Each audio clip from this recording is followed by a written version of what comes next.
Oh, hello, Ian Marsh here, and I want to share a really cool case study with you on how I helped a lady, we'll call her Mary for this exercise, how I helped Mary buy a business with none of her own money. Pretty cool?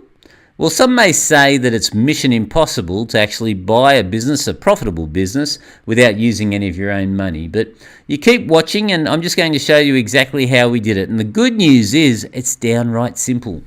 So, the first step that we took to actually making it happen was getting the idea out of Mary's head and putting it down on paper. You see, clearly writing down your goal is the first step to turning them into reality. Some of you may have heard about goal setting and how important it is. Well, maybe you've heard about it, but my question to you is, are you doing it? You see, the simple act of you writing down a goal and attaching an action plan to it increase your chances of success by 600 to 1,000%. And there's many university studies now that back this up. So I got to ask you, what do you got to lose? Start writing down those goals.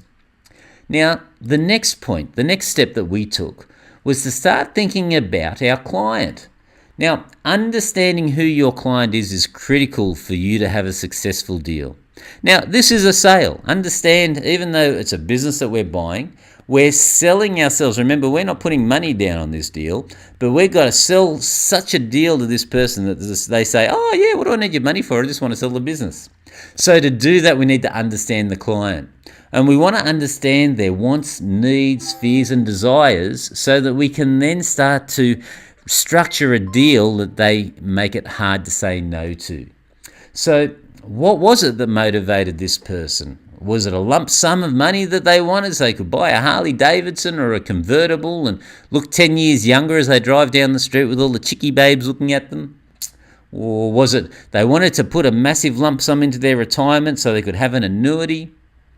Or in this case, was that they just wanted to be free of the business, they could go and spend time with their grandchildren, and could they just get a decent amount of interest on their money so that they don't put it in and get robbed, getting banks to pay them 2 or 3% per annum?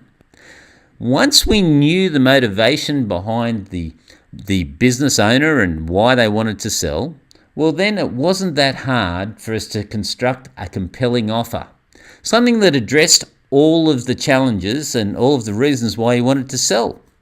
So again, understand what business is. Business is simply solving a person's problems at a profit. So we had a look at the problems that the person was having. We then crafted a compelling offer to solve those challenges, and it was quite simply too good to refuse. So in a very, very short period of time, in fact in less than 48 hours, Mary was now the proud owner of this new business. And the business owner is happy and real excited because they're free and they're going to be able to go out and do what they want to do in life and spend time with their grandkids. Everybody wins. Now, here's a bonus point for you. So in this case, when we put the offer to the business owner, the owner said yes, but in many cases, they may say no.